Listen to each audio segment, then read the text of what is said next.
അസ്സലാമു അലൈക്കും. എന്തൊക്കെയുണ്ട് വിശേഷം? നോമ്പൊക്കെ എങ്ങനെ പോകുന്നു? ഭയങ്കര ചൂടാണല്ലേ. ഇന്ന് ഞാനൊരു ക്യാരറ്റ് പോളയുടെ റെസിപ്പിയാണ് കാണിക്കുന്നത്. ക്യാരറ്റ് കേക്കൊന്നും പറയാം, ഞങ്ങൾ എന്തായാലും ക്യാരറ്റ് പോള എന്നാണ് പറയാറ്. ആദ്യം തന്നെ നമുക്ക് കുക്കറിൽ ക്യാരറ്റ് ഒരു 3 വിസിൽ വേവിച്ചെടുക്കാം. പിന്നെ അതിലേക്ക് 3 മുട്ട പൊട്ടിച്ചൊഴിച്ച് കൊടുക്കുക. ഇതിലേക്ക് 3 ടേബിൾ സ്പൂൺ പഞ്ചസാരയും പിന്നെ 2 ഏലക്കായ ഇട്ടെടുത്തതിന് ശേഷം ഇത് നന്നായി നമുക്കൊന്ന് അരച്ചെടുക്കാം. പേസ്റ്റ് രൂപത്തിലൊന്ന് അരച്ചെടുക്കാം.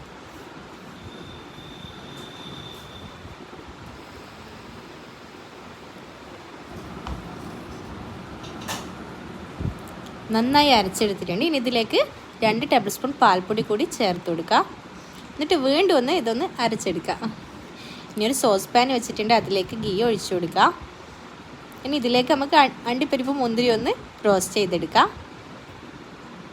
ഇനി അതൊന്ന് മാറ്റി വെച്ചതിന് ശേഷം ഇതിലേക്ക് നമുക്ക് ബാറ്റർ ഒഴിച്ചു കൊടുക്കണം.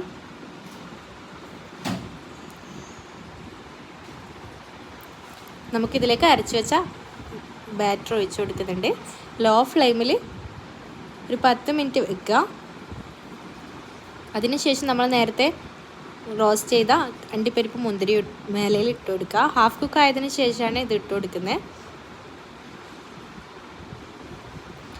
ഇനി വീണ്ടും ഇതിൻ്റെ അടിയിലൊരു പാത്രം കൂടി വെച്ച് നമുക്ക് ലോ ഫ്ലെയിമിൽ വീണ്ടും ഒരു 10 മിനിറ്റ് വെച്ച് കൊടുക്കാം.